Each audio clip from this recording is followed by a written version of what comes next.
lien avec donc, la question de la souffrance éthique, vous allez donc l'entendre, je souhaiterais vous parler de ce que nous pouvons entendre d'un phénomène relativement massif de notre modernité, un phénomène de combustion moderne, qui convoque cette dimension particulièrement infernale, cet enfer personnel. Mais peut-être n'y a-t-il pas d'autre enfer que personnel? Voilà la première question. Et ce phénomène est notamment connu sous le nom de burn-out. Vous connaissez sans doute le terme. Burn-out, c'est un des mots-clés de notre modernité. Burn-out, ça brûle, ça crame, ça brûle dedans. Même si on peut croire d'ailleurs qu'à le traduire littéralement, ce serait dehors. Non, burn-out, effectivement, le out anglais ici, c'est déclaratif d'un phénomène social, professionnel, et qui en passe par la reconnaissance d'un autre, reconnaissance d'une souffrance. Mais effectivement, c'est l'idée que ça brûle et que ça crame à l'intérieur, qu'il y a une combustion interne. Donc cette métaphore anglophone de burn-out est introduite déjà il y a quelque temps, en 1971, par un psychanalyste new-yorkais d'origine allemande, Herbert Freudenberger, qui a travaillé d'ailleurs auprès d'une population de toxicomanes. Donc, il y avait effectivement ces phénomènes de burn-out. Donc ce n'était pas encore tout à fait du côté du travail, mais très vite, il a entendu que pour sa propre situation personnelle, il était dans un rapport aussi de combustion interne, de burn-out. Bien sûr, c'est tout à fait à rapprocher de l'épuisement professionnel. Ça, c'est un terme qui est déjà connu en psychiatrie depuis 1959 en France par le docteur Claude Weil. On peut le qualifier tout simplement de surmenage. Burn-out, au fond, c'est maintenant le mot de passe d'un symptôme, qui est désignation, au fond, qui est une désignation elle-même symptomatique. Pourquoi? Parce que, au fond, burn-out, c'est toujours à interpréter. C'est toujours, au fond, à traduire. Pour chacun, pour chacune, au un par un. C'est la désignation de quelque chose d'insupportable. Et on pourrait même dire c'est une manifestation de l'insupporté. Un autre nom de l'inconscient qui parle, et qui parle très souvent en se taisant. Et parler d'incendie. Ça permet de faire le lien entre burn-out et puis la question de ce qu'on appelle la jouissance. Alors c'est quoi la jouissance? Je vous le rappelle très simplement, c'est un éprouvé du corps. Généralement un éprouvé du corps désagréable, douloureux. C'est comme ça que cliniquement, en tout cas, on vient désigner ce terme qui vient de Lacan. Et ici, il s'agit d'une jouissance brûlante, celle d'être consommée, celle d'être consumée, jusqu'à l'incendie. Alors, j'insiste sur cette destinée langagière du mot burn-out parce qu'au fond, elle-même, cette désignation, insiste sur ce phénomène de combustion de l'humain dans ses propres activités. Dans notre société d'occidenté, l'humain est devenu à la fois le carburant et son reste, le déchet qui en résulte, une fois l'énergie consommée. Donc cette destinée langagière rejoint cette terminologie managériale, je vous avais dit qu'il y avait des échos, dorénavant banalisée de l'humain comme ressource. Là, c'est un terme managérial. L'humain comme matériel. En allemand, on dit Menschen Material. Et on le dit depuis le Troisième Reich, qui fut très féru en matière de gestion des ressources humaines. À ce titre, si on fait abstraction des époques de cannibalisme, souligne le philosophe Günther Anders, la transformation de l'homme en matière première a commencé à Auschwitz. Donc, il s'agit peut-être là de prendre au sérieux déjà ce que souligne en premier lieu Victor Klemperer, et qui sera ensuite lu et repris par Primo Levi dans Les naufragés et les rescapés. Il dit quoi? Il dit, là où on fait violence à l'homme, on le fait aussi à la langue. Ça devrait nous mettre sur une certaine voie, celle, au fond, d'un déterminisme structural du discours par rapport à un réel. Ou, on peut le dire autrement, celle d'un traitement réel par le langage, par le symbolique, via ce qu'on appelle le lien social. La métaphore de l'incendie renvoie à une violence radicale, celle liée au contexte professionnel, où l'aspect volontiers tyrannique trouve sa place dans le travail, mais aussi par le travail. Et la question est de savoir si cette dimension tyrannique ne fait pas écho à une autre tyrannie, qu'on dit personnelle, propre au sujet, le convoquant à la hauteur de certaines exigences. Disons-le ici d'emblée, cette tyrannie personnelle relève de ce qu'on appelle un impératif de jouissance, déterminé par le langage, ce que Lacan appelle les signifiants maîtres, autrement appelé par Freud déjà le surmoi. Le fait que ça parle en nous, et que le surmoi y est intimement articulé, c'est une structure qui fait qu'il y a un impératif, une répétition de cet impératif. Et peut-être on peut s'arrêter sur le terme de répétition. Repétition. Pétition encore. C'est-à-dire réitération de la demande. Là où ça réclame en nous une jouissance, un éprouvé du corps. Le surmoi, c'est ce qui, dans le langage, se trouve à sa racine. Car à la racine de ce qui fonde l'être parlant que nous sommes, il y a ce nœud langagier qui réclame un éprouvé du corps. Le fait même de parler fait jouir, nous fait subir des éprouvés de corps. Alors pour bien comprendre ce phénomène de combustion psychologique massif, que l'on peut bien sûr cliniquement et socialement constater, il s'agit de saisir le contexte et les enjeux de ce qu'on appelle notre aliénation sociale moderne. À quoi nous sommes liés, aliénés. En effet, le lien social prédominant actuellement, là je ne vais pas parler de ces liens sociaux qui vont faire résistance à cela, mais le lien social, disons, régnant, prédominant, entre les êtres parlants, et qui caractérise notre modernité, pour dire que ça relève de ce que déjà Karl Marx en 1867 appelait le fétichisme de la marchandise, et qui structure au fond ce qu'on appelle par ailleurs le discours capitaliste. Alors c'est quoi? C'est un discours, donc un lien social, où au fond ce qui est mis en avant, c'est un modèle de croissance particulier, croissance économique, c'est ça qu'on met en avant, et qui rejoint un certain rêve que je vous propose d'entendre comme le rêve du priapisme marchand, promesse d'érections économiques perpétuelles. C'est ça au fond le rêve. Le discours du capitaliste a remplacé ce qu'on appelait le discours du maître classique. On va faire peut-être référence comme ça à Michel Foucault dans cette intervention.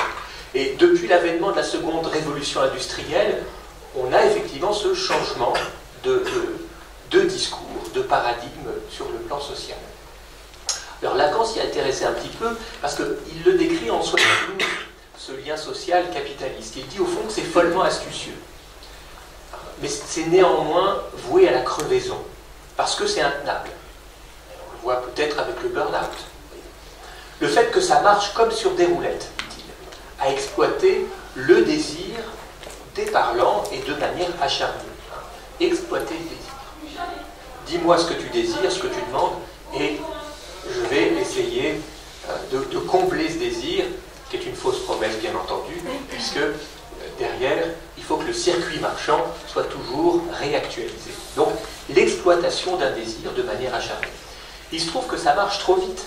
Ça se consomme, si bien que ça se consume. Bien sûr, de nouveau l'équation entre consommation et combustion, voilà un autre élément qui devrait nous mettre sur la voie. Donc dans ce contexte de ce discours dit capitaliste, c'est-à-dire marqué par un déni central de certaines limites, et actuellement on est aussi dans ce contre-coup, on essaye de savoir voilà, quand est-ce qu'on va atteindre les limites. Et là on nous dit qu'on est en train de les atteindre. Bon. Mais ça n'empêche que le discours continue. Et donc, dans ce lien social dit capitaliste, il ne faut pas mésestimer l'inventivité de certains usages sociaux des perversions. On appelle ça le management, justement. Ces usages sociaux qui ont émergé au cours du XXe siècle, à partir du Taylorisme, comme savoir sur l'organisation du travail, sur sa mise en œuvre, à des fins de productivité, à des fins de performance. Eh bien, on voit que le management, c'est maintenant un modèle appliqué à tous les secteurs. Toute activité est envisagée en passant par ce modèle entrepreneurial, de l'industrie à la petite enfance, en passant par l'hôpital, comme Jocelyne Blanchet le disait tout à l'heure, la psychiatrie, la protection de l'enfance également, le champ du handicap. Étymologiquement, le management, qui nous revient par l'anglais, est en fait un terme qu'on trouve déjà dans le vieux français, la plume de Rabelais, mesnager. Mais en fait, ça vient de l'italien, maneggiare, qui signifie initialement et littéralement mettre en manège. C'est un terme d'équitation, le management. C'est un terme d'équitation qui, à partir de la racine latine manus, la main, désigne le fait d'avoir en main, d'avoir les rênes, d'avoir la main, c'est-à-dire de pouvoir, à l'occasion, manier, manipuler. Donc, cette désignation étymologique nous permet de voir clairement l'application du pouvoir sur un dispositif professionnel, c'est là le manège. Et le manager, c'est le maître du manège, afin de maîtriser les conditions d'aliénation professionnelle de l'animal humain, qui est alors une véritable ressource humaine. On nous dit. Alors, il ne faut pas sous-estimer ce niveau assuré, on le disait déjà tout à l'heure, ce niveau assuré de cynisme, qui va de pair avec un traitement quand même très particulier, qui est le traitement utilitariste de l'homme par l'homme, orientant dans notre modernité des règles pour le parc humain, pour le troupeau humain. Et règle d'ailleurs qui va exacerber un idéal de sélection de l'homme fort, comme l'indique très pertinemment le philosophe Peter Sloterdijk. Le management, c'est un empire mou. C'est là sa force. C'est ce qu'écrit Pierre Legendre dans Dominium Mundi, aussi un excellent petit ouvrage qui a donné lieu d'ailleurs à un documentaire sur Arte il y a une vingtaine d'années déjà. C'est un empire donc mou, c'est-à-dire un empire en réseau. Mais cet empire volatilise les formes inaptes à la compétition. Les styles managériaux peuvent absolument varier. On a des styles directifs, on a des styles participatifs, par délégation, mais l'objectif reste le même. On peut même être libre d'initiative, comme l'a promu en premier lieu un juriste technocrate de la SS, du Troisième Reich, qui s'appelle Reinhard Höhn, H-O-H-N. C'est une figure du management. Et nous sommes clairement les héritiers en matière de management moderne. On est libre d'initiative à partir du moment où cette liberté s'aliène à des objectifs finaux. L'historien Johann Chapoutot le décrit très précisément dans son livre qui s'appelle « Libre d'obéir ». Dans le management imaginé par Höhn et qui a permis de participer, de formater le management dans toutes les multinationales d'origine européenne, qui a fait un livre qui est un best-seller dans les années 70, on est libre d'obéir. On est libre de réaliser les objectifs imposés par la Führung, la direction. La seule liberté réside dans le choix des moyens, mais jamais dans celui des fins. Donc on a carte blanche, bien sûr, pour aller effectivement remplir ses objectifs. Ce qui n'est pas sans évoquer d'ailleurs certaines règles de télé-réalité. Voilà. Carte blanche, apparemment on est libre de tout, mais finalement libre de rien. Donc libre d'obéir. ce que nous observons, pardon, notre modernité occidentale, j'ai un chapitre, un paragraphe, notre modernité occidentale a permis de procéder à ce qui pourrait s'appeler un management intégratif. C'est un mot que peut-être vous connaissez pour l'entendre de plus en plus. C'est un qualificatif plus que fallacieux, parce que c'est en fait un qualificatif qui est plus proche de la désintégration qu'autre chose. Parce que, en fait, intégratif, ça veut dire que ça avale les oppositions et les contraires. L'intégratif qui signifierait au fond désintégration de la dialectique. Et bien Legendre souligne que cette société moderne, tendue vers le bonheur, finalement inclut ses exclus. Les États vont s'unir au marché de la détresse pour calmer la débâcle en l'intégrant comme accompagnement regrettable du progrès économique. Jusqu'à d'ailleurs ce que ce management généralisé expérimente la casse du sujet humain. Ça, c'est la citation de Legendre. Et c'est effectivement ce que nous observons dans ce qu'on appelle les dispositifs, autre mot-clé de certains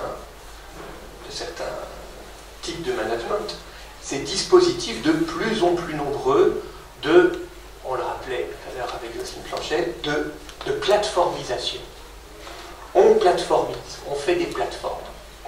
Conséquence sans doute de la délocalisation et peut-être de la désinstitutionnalisation, ou plutôt du désengagement de l'institution. Désengagement de l'instituant, on pourrait dire.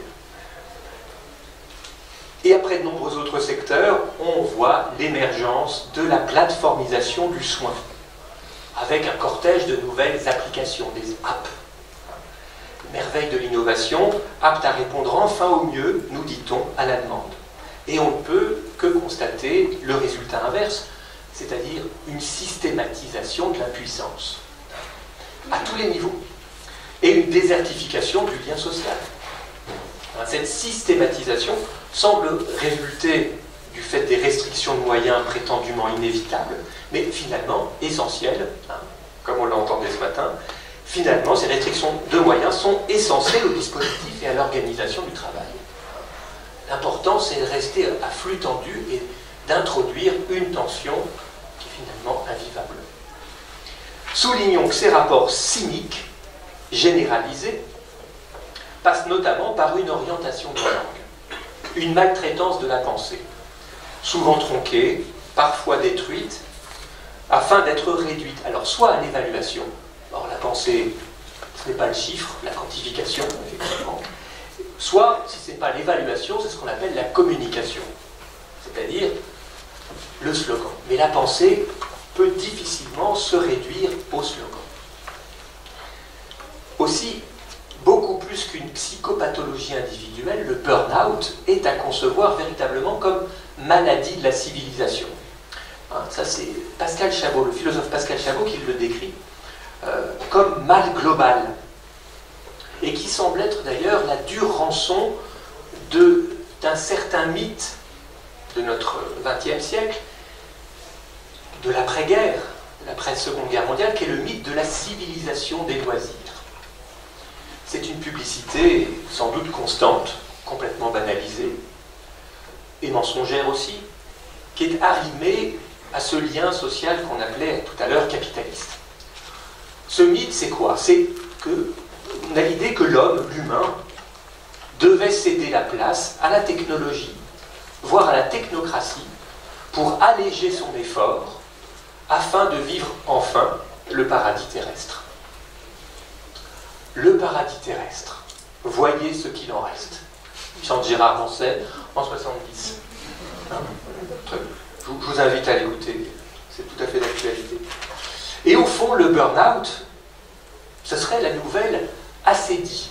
Voilà un terme qui vient du fin fond de la fin de l'Antiquité, début du Moyen-Âge. L'ascédie, c'est cette douleur morale. L'ascédie, L', A-C-E accent, D-I-E. L'ascédie, cette douleur morale, cette lâcheté morale. Ce mode d'épuisement mélancolique, ici généralisé, du moderne quand on l'appelle burn-out. Et peut-être que cette fatigue, cet épuisement, c'est le fait d'avoir consenti à cette publicité, même si on ne veut pas le savoir, cette publicité qui est toujours mensongère. Voilà peut-être ce qui participe à cette fatigue du moderne, en tout cas qui prépare un certain épuisement. On anticipe l'épuisement, on est fatigué d'avance. Pourquoi? Parce que sans doute, c'est une question qu'on peut se poser, on consent d'une certaine manière, voire on cède, parfois on capitule à cette culture du mensonge généralisé, de ce qu'on appelle désormais la communication. Subir en banalisant certaine efficacité performative des slogans, tout en d'ailleurs ne se demandant plus le rapport à la vérité du message. On relativise grandement le rapport à la vérité des messages délivrés. Est-ce que ça ne vient pas préparer, déterminer cette fatigue du moderne, en précarisant d'ailleurs le lien social? On va essayer de donner des exemples. En précarisant le lien professionnel, en tout cas en fragilisant sa fiabilité.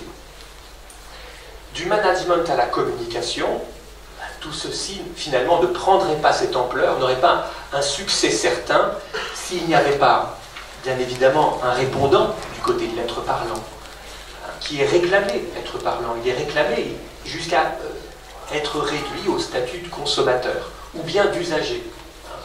Terme, on l'a évoqué tout à l'heure aussi. Mais l'usager, il faut peut-être l'entendre aussi dans l'équivoque, c'est-à-dire au participe passé, usager. Il y a cette aspiration, sans doute, à être rassuré au fond à l'endroit de ses propres pensées. Car sans doute, pour l'être parlant, il y a une angoisse fondamentale. Une horreur peut-être de la pensée, fondamentalement. Le fait que ça parle, ça pense en nous, à travers nous. Que parfois on se retrouve relégué de ses propres pensées. Une horreur de cette altérité langagière dans ce corps. D'un autre qui parle et qui pense, d'un autre finalement qui prend le corps.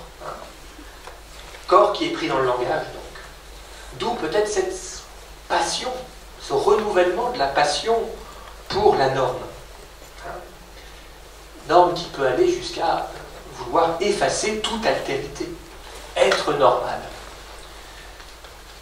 Qu'est-ce que c'est qu'être normal? Il y a une très belle définition que donne l'accord des 55 que je trouve assez belle parce que riche de questions. Être normal, est-ce que ce n'est pas pour autant, est-ce que ce n'est pas finalement la non prise en compte, la non prise au sérieux de son propre discours intérieur? Et qu'au fond, le normal passe son temps à ça, à ne pas prendre au sérieux son propre discours intérieur. Alors peut-être là, on peut trouver un certain idéal moderne, à s'identifier à cette perfection normative, voire machinique, telle des automates industriels. Ça, c'est déjà ce qu'envisage Günther Anders, comme une aspiration de l'homme moderne. Il l'envisage dès 1956. Dans un ouvrage en 2 tomes qui est remarquable, qui s'appelle L'obsolescence de l'homme. Aspiration à n'être qu'un rouage qui s'intègre à l'activité de la machine ou bien du réseau. Aspiration à être utile, c'est-à-dire un outil. Voilà effectivement que l'esclave moderne, qui aspire à être robot, le mot tchèque, robota, ça signifie d'ailleurs esclave, ça rejoint finalement une autre aspiration peut-être moins actuelle, et pourtant c'est une contre-actualité, une aspiration qui date du XVIe siècle, enfin 1539 exactement. Une aspiration religieuse, celle de la compagnie de Jésus, autrement dit plus connue sous le nom des jésuites. Ces jésuites qui s'assignent à une obéissance relevant de la performance, au service de ce que Peter Sloterdijk appelle, avec le sens de la formule, une guerre civile mondiale de la foi. Au fond, c'est cette aspiration à n'être plus qu'un instrument. Perinde ac cadaver. L'expression a repris à nouveau à la mode au XVIe siècle, à la manière d'un cadavre en latin, ça veut dire. Voilà, une obéissance instrumentale à la manière d'un cadavre. Voilà peut-être ce qui semble être devenu l'idéal de vocation et de perfection attendue dans une activité tout actuelle, l'activité sacro-sainte du travail.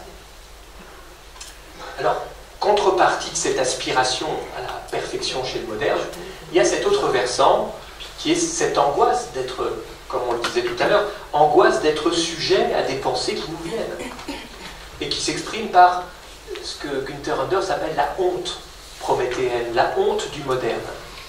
Cette honte qui s'empare de l'homme, dit-il, qui s'empare de l'homme devant l'humiliante qualité des choses qu'il a lui-même fabriquées. Encore un effort, pourrait dire encore une fois le marquis de Sade, encore un effort, non plus pour être républicain, mais pour être un moderne utile. C'est un versant possible, qui peut éclairer certains aspects de ce phénomène de burn-out, mais il y a aussi ce qui se joue de manière déterminante dans le lien social professionnel, à savoir le sentiment d'une certaine soumission à l'autorité. Soumission qu'on peut peut-être entendre parfois comme une nécessité. En tout cas, si ce n'est pas l'autorité, c'est soumission à certaines exigences. Et ce d'autant plus lorsque le rapport professionnel est particulièrement investi par le travailleur. Conditions pouvant amener le sujet jusqu'à la combustion, jusqu'au burn-out. Et là, peut-être que les expériences célèbres de Stanley Milgram peuvent effectivement, sur l'obéissance, sur la soumission à l'autorité, sur l'obéissance de l'être parlant, peuvent effectivement nous enseigner encore. Et je vous propose ici une lecture rapide, moins cybernétique comme le proposait Milgram, et plus psychanalytique. Obéir, on pourrait dire, obéir c'est quoi? Obéir s'avère pour tout sujet une manière de se régler sur un autre de référence. Un autre tenu pour garant du cadre de travail. Un autre à qui on fait à l'occasion confiance. Dans le pacte professionnel. Autrement dit, obéir, c'est régler sa jouissance sur la cause de l'autre. Une cause contractuelle, c'est le pacte. Et ainsi faire perdurer le lien de travail. Et à contrario, désobéir, ça implique quoi? Ça implique une rupture radicale avec cet autre, une rupture radicale du lien, sortant le sujet désobéissant d'une partition sociale, professionnelle, qui est connue, qui est attendue pour un mode relationnel inédit, c'est-à-dire qu'on n'a pas encore écrit quoi que ce soit. Une anomie ponctuelle et locale, comme le dit Milgram.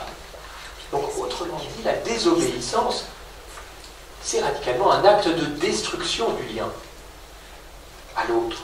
Un sujet, là, désobéi, c'est un sujet qui sort d'une certaine passivité qui était impliquée dans l'obéissance, et il doit reprendre à sa charge son implication subjective, et il doit reprendre à sa charge seul, c'est-à-dire sans plus rien attendre de l'autre. À l'occasion, soulignons avec Milgram une distinction qui relève d'une faille épistémologique entre désapprobation et désobéissance. Notion qui semble de prime abord aller dans le même sens. Si les sujets peuvent désapprouver parfois ouvertement les conditions professionnelles et les dispositifs, il ne s'agit pas pour autant d'un premier pas vers la désobéissance. Il ne s'agit pas pour autant de sortir radicalement du lien social établi. Si le sujet soumis au discours de l'autre dans le rapport professionnel permet de négocier avec une forme de jouissance, c'est-à-dire un éprouvé, une tension du corps qui est régulée, quand bien même on l'exprime sous la forme d'une plainte, d'une critique, d'une revendication, eh bien le sujet qui désobéit en passe nécessairement par le retour de cette tension éprouvée dans le corps entièrement à sa charge. Et il ne peut plus s'appuyer sur un quelconque discours de l'autre ou un quelconque dispositif professionnel. Alors, si je vous propose de parler de l'obéissance, de revenir sur ces distinctions, c'est en fait pour approcher en quoi le phénomène dit de burn-out est à mettre en lien avec cette question. Parce que le sujet humain, il a la particularité d'obéir. Nous sommes une espèce parlante obéissante. Lacan aussi le souligne la même année, en 72. Non seulement l'obéissance existe, dit-il, mais c'est là-dedans que l'espèce parlante se déplace. Et qui montre au fond quoi? Que, au fond, ce qu'on appelle le discours du maître, c'est un lien fondamental pour tout être parlant. un rapport à un être. Et qu'on habite ce discours-là. On s'y assujettit, on y est donc sujet. Que l'être parlant baigne dans l'obéissance, ça veut dire au fond qu'il baigne dans le langage. Parce que c'est ça, être parlant, ça veut dire non seulement qu'il parle, mais qu'il est en premier lieu parlé, et qu'en d'autres termes, le véritable maître, le discours du maître, c'est quoi? C'est le langage. C'est le signifiant, comme dit Lacan. C'est par la parole, dans le langage, que se produit l'obéissance, la servitude volontaire, la contrainte des corps. On peut même, avec le langage, tomber malade, on peut même en crever. Le discours du maître, c'est celui qui, précise Lacan, proférant le signifiant, en attend ce qui est un de ces effets de lien à ne pas négliger, qui tient à ceci, que le signifiant commande. Le signifiant, c'est d'abord un impératif.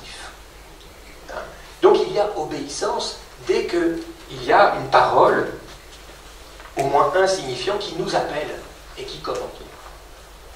Et c'est vrai qu'obéir au signifiant, c'est d'abord obéir à la signification. Ça signifie que le simple fait d'écouter quelqu'un parler nous conduit à entrer dans une logique qui est la logique de suggestion. Une phrase ne devient vivante qu'à partir du moment où elle présente une signification et qu'elle se destine à être comprise pour l'auditeur.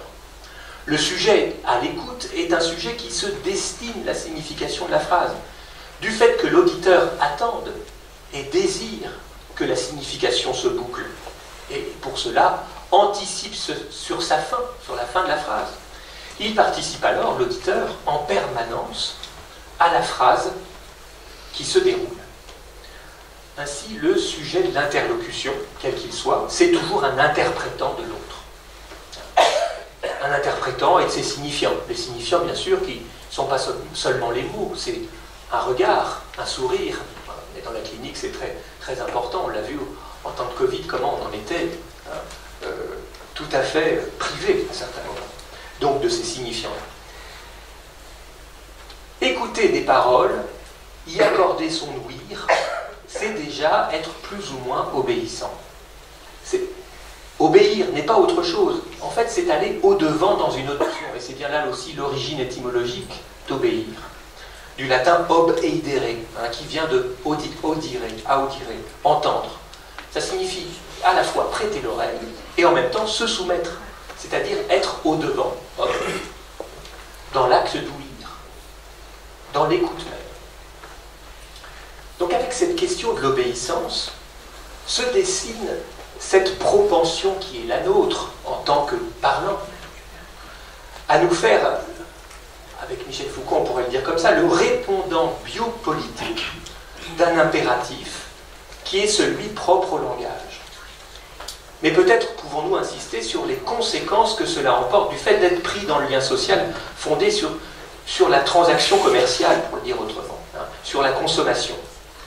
Et on peut se demander dans quelle mesure les objets marchands ne servent-ils pas, beaucoup plus que nous le pensons, de diapason, d'étalonnage à toute valeur pour l'humain. C'est ça le fétichisme de la marchandise, finalement. Ça éclaire non seulement la phénoménologie du burn-out, en y concevant un retour de l'objet marchand, mais on pourrait, comme l'énonce Lacan, en parler d'objet petit a. L'objet non seulement du désir, mais qui cause notre désir, qui l'implique, que cet objet est un point d'identification,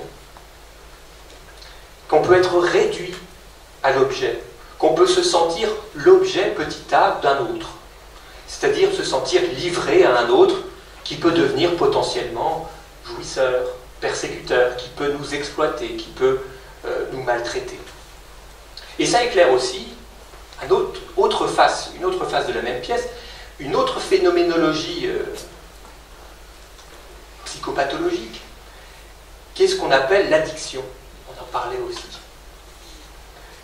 Dans tout rapport à l'objet, quel qu'il soit, que ce soit l'objet marchand, l'objet gadget, l'objet qui est au fond un avatar du désir, promesse d'une jouissance à venir, l'objet petit a, on pourrait dire, le petit a dicte. La dicte, on pourrait l'écrire comme ça.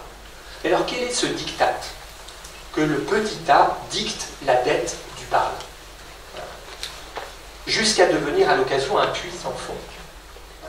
Dans le registre de l'activité professionnelle, c'est même une aspiration, dans tous les sens du terme, une aspiration des plus addictives, aspirer à s'acquitter d'une dette, c'est-à-dire se soulager de la tâche, rêver la satisfaction comme fin de tâche, la fin de l'enfer, une fin qui n'arrive jamais. Le sujet est aspiré vers l'enfer, et pas d'autre enfer que personnel, disions-nous au début. Ici se dessine un enfer moderne, celui qui est pourtant déjà décrit par un grand poète, Dante Alighieri, il était déjà très moderne. Un enfer des corps soumis à la corvée sans fin dans la Divine Comédie.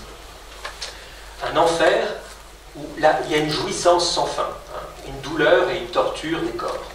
Un enfer intime qui est en fait une extimité infernale, c'est-à-dire ce qu'on ne reconnaît pas comme venant de soi et qui pourtant nous réclame.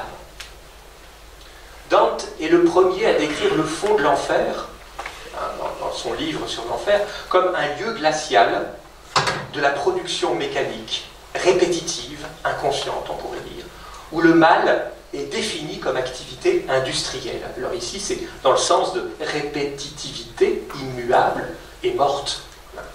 Et par la figure de Lucifer, décrite par Dante, figure à la fois massive, absente en même temps, qui est prise dans une activité automatique, le noyau du mal dantesque se révèle constitué de cette bile noire, cette mélancolie pure et profonde, et l'enfer au fond est un enfer de la dépression. C'est une torture dépressive.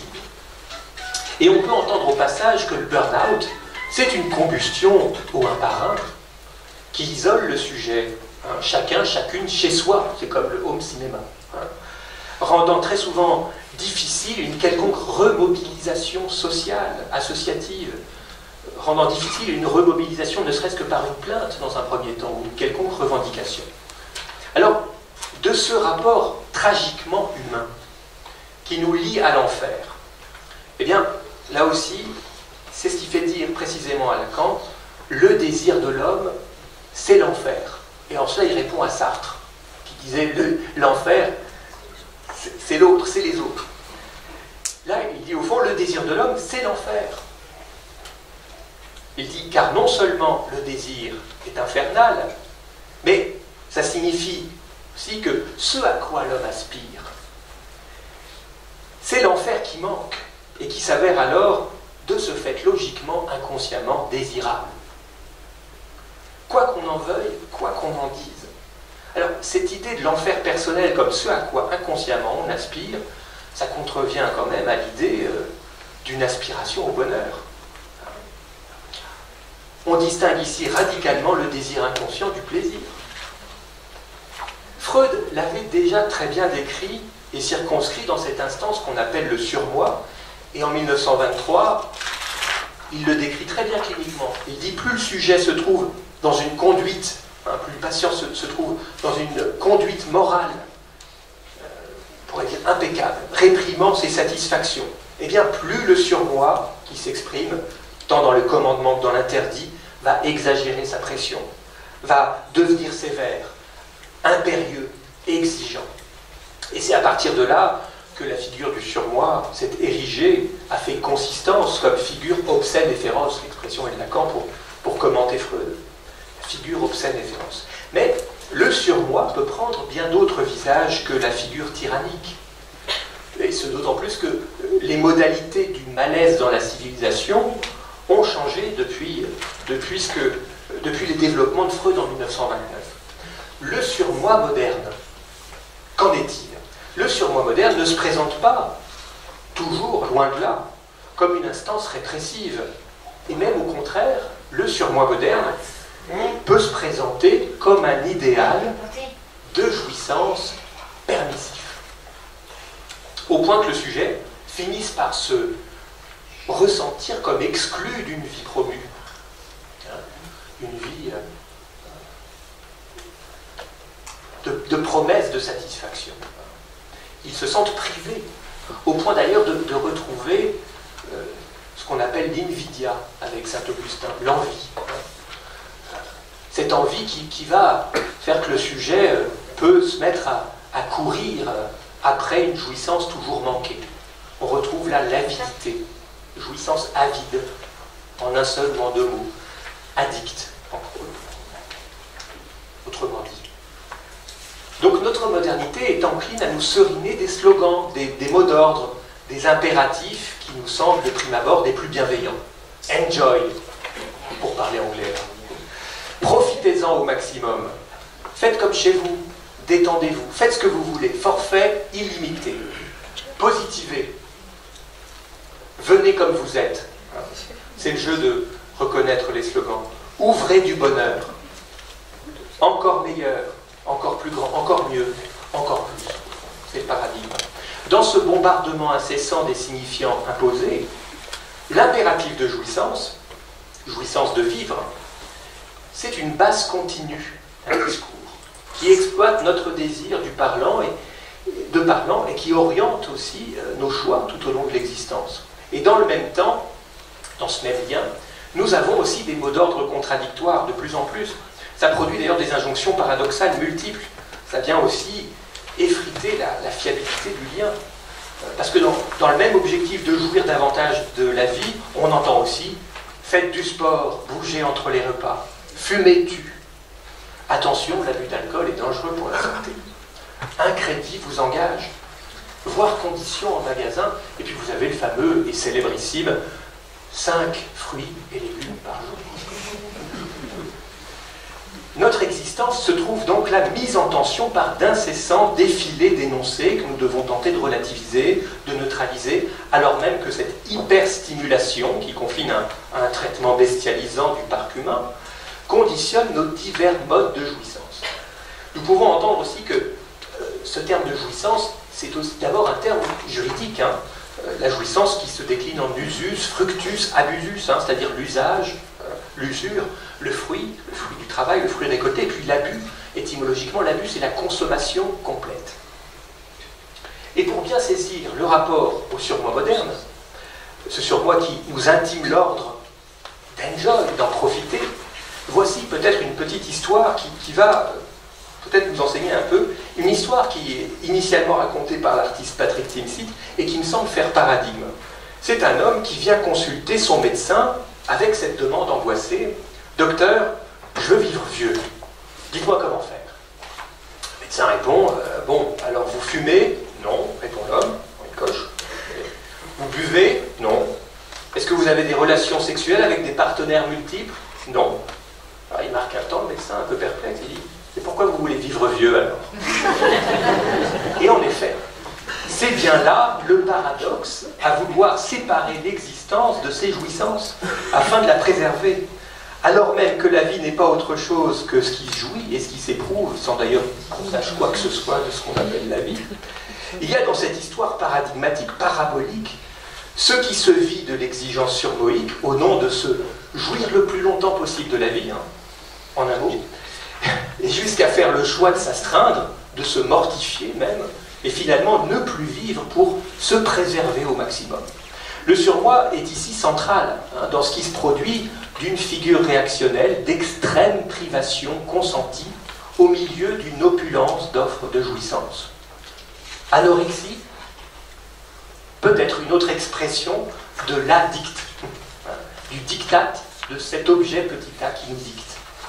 Nous avons parlé du surmoi et de ses différents visages, ses différentes consistances cliniques, mais quelle en est au fond la logique? Quelle est la structure du surmoi? C'est vrai que le surmoi, c'est une traduction en français, du moins, quelque peu impropre du terme freudien allemand Über-Ich, qui désigne ce qui est au-dessus, Über, pourquoi pas ubérisation du Ich, c'est ce que je proposais il y a une semaine aussi. Au-dessus du Ich, le Ich en allemand, c'est pas vraiment le moi finalement, c'est le je, ça ne regroupe pas tout à fait les mêmes aspects. Quoi qu'il en soit, ce qui est connu sous ce terme de surmoi correspond à cette fonction symbolique de la parole, qui officie comme un impératif catégorique. Le surmoi, c'est un impératif. Et soulignons que le surmoi, c'est un effet propre au langage. En tant qu'il se trouve faire voix, et qu'il définit la situation de l'homme comme telle, mais en même temps, il définit aussi un caractère abusif. Le surmoi comporte, en même temps que la loi, un caractère insensé, aveugle, de pur impératif, jusqu'à la tyrannie.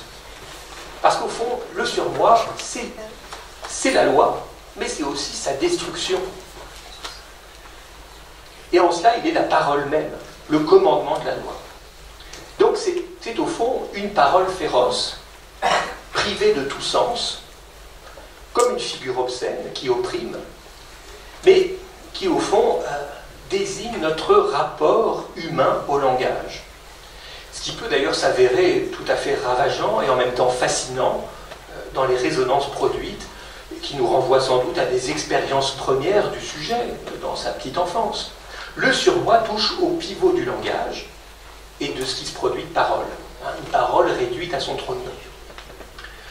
Sous la plume de Freud, le surmoi est en rapport à la censure, c'est-à-dire l'origine symbolique et langagière de la fonction. C'est quoi la censure? C'est une fonction qui scinde le monde en deux.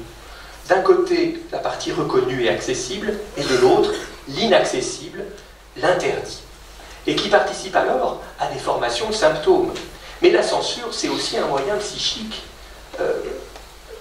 efficace pour produire une limite, pour produire une partition, une différenciation.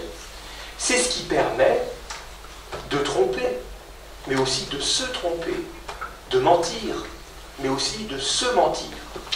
Au fond, c'est ce qui permet d'user du langage dans ses rapports de duplicité et d'équivocité. Donc, le surmoi participe de cette férocité, comme une instance répétitive, aveugle.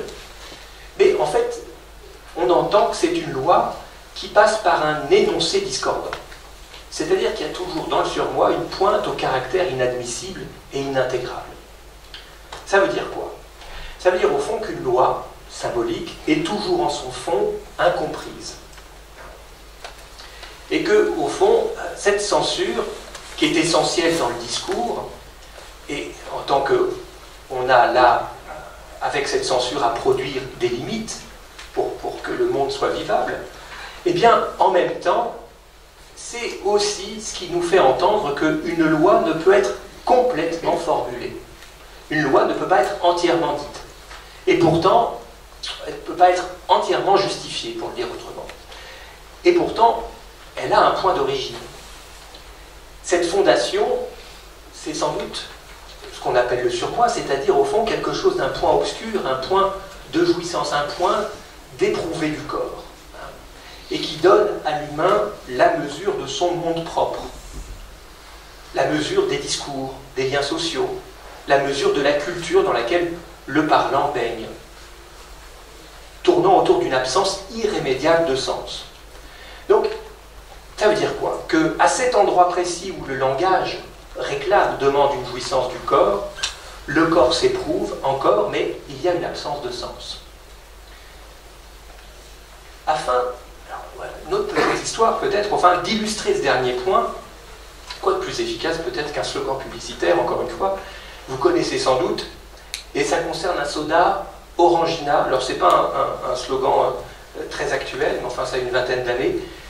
C'est celui de l'Orangina à l'orange sanguine. Vous vous souvenez peut-être de cette personnification du soda, un type en costume, de bouteille, ça, qui attaque un groupe de personnes qui traversent une forêt en minibus et qui crient vengeance. Et puis, la chute de la pub, c'est une ponctuation, hein, un slogan, c'est « Pourquoi est-il si méchant ?» Et le type répond « Parce que... » Je n'ai pas trouvé mieux pour vous faire saisir de manière condensée cette fonction du surmoi qui s'impose au parlant. Le surmoi, c'est donc cette loi sans dialectique, paradoxale, reconnaissable dans l'impératif catégorique de sa neutralité malfaisante. L'expression de Lacan, elle est assez belle, neutralité malfaisante. Certains sujets peuvent l'entendre d'ailleurs particulièrement bien, mais on peut dire qu'on peut y être sensible, mais c'est toujours là. Dans ce phénomène de tutoiement intérieur, hein, plus ou moins conscientisé, le tu qui est présent, hein, comme à la fois un observateur et en même temps comme un corps étranger, un tu qui nous observe, un tu qui nous tue, On peut dire que le surmoi, c'est finalement la fonction du tu. Le tu qui entre en jeu comme signifiant, qui reste possesseur des choses, alors que l'idée de soi-même, ce qu'on appelle le moi, peut aller jusqu'à être expulsé de la maison, jusqu'à vaciller, jusqu'à même douter de la réalité, jusqu'au sentiment d'étrangeté, l'inquiétante étrangeté. Le tu se rapporte toujours à cette dimension de corps étranger, qui est finalement une dimension essentielle de cette altérité langagière. Ce tu corps étranger qui vient mettre en rapport le signifiant qui épingle et qui capitonne le sujet, en tout cas notre subjectivité. Donc c'est à la fois une fonction essentielle et en même temps c'est une torture potentielle. Donc il faut entendre la persécution en puissance de notre rapport au surmoi dans la fonction du tu, qui n'est pas autre chose que l'autre face de la reconnaissance, voire parfois de la consécration du sacrement, selon que le sujet soit concerné ou non. Ce rapport paranoïaque, finalement, ce n'est pas autre chose qu'une manière d'appréhender le lien social, de connaître le monde. Et un des premiers questionnements existentiels du parlant dans sa vie d'enfant, de nourrisson même, c'est quand même de questionner le rapport avec l'autre parental. La question qui condense le mieux, c'est cette question, alors c'est formulé en italien parce que c'est repris par Lacan d'une nouvelle de Cazotte, le diable amoureux, c'est « que vuoi ?» Que veux-tu? Mais c'est ça, que veux-tu? Question existentielle, première, fondamentale. Qu'est-ce que tu me veux? Cette formule, c'est sans doute la formule qui est la plus apte à nous faire saisir cette fonction du surmoi. Parce qu'au fond, afin de sonder le champ du désir à son endroit, il y a effectivement une première forme de l'autre en tant que tu, interlocuteur. Jusqu'où ça va le désir de l'autre? Jusqu'où ça va alors que c'est toujours opaque et énigmatique? On ne sait pas ce que l'autre nous veut. Donc tout rapport psychopathologique, bien sûr, se constitue d'un carrefour avec diverses contingences sociales. Et l'inconscient, c'est pas autre chose que le social, c'est pas autre chose même que le politique, on peut dire. C'est un savoir qui ne se sait pas. Et ça reprend effectivement l'éloge du carburateur. Donc, ce qu'on appelle le surmoi, c'est ce qui, chez tout parlant, se trouve être le meilleur répondant biopolitique, on le disait, pour cerner la logique du burn-out. Et avec Michel Foucault, on peut rappeler que, à la différence du principe du maître classique, qui exerçait le droit de vie et de mort sur ces sujets, sur les citoyens, le principe biopolitique, et ce depuis le XVIIIe siècle, on peut dire, cette modernité du principe biopolitique, c'est le biopouvoir, c'est-à-dire la gestion sur le vivant, la gestion du vivant. C'est-à-dire, on pourrait dire comme ça, un faire vivre et laisser mourir. Alors, Giorgio Agamben a même envisagé de préciser ce rapport biopolitique, en disant que c'est même un faire survivre. C'est une culture terrible de la survie.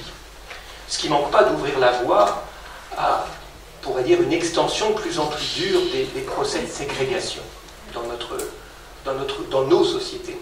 Donc dans ce contexte, le burn-out, ça peut être une suppléance de choix, une tentative de protection du sujet devant la démesure, devant l'air du temps, l'hubris des temps, la démesure des temps. Alors toute métaphore autour du feu, c'est toujours, ça se présente toujours comme très paradoxal. Que ce soit l'amour, la vie, ou bien les enfers, c'est toujours paradoxal. Eh bien, le refuge dans l'incendie qu'est le burn-out n'échappe pas à ce paradoxe. Car pourtant, à ce que cette métaphore paradoxale ne tombe pas comme Icare dans une mer d'indifférence. Voilà, je m'arrête là.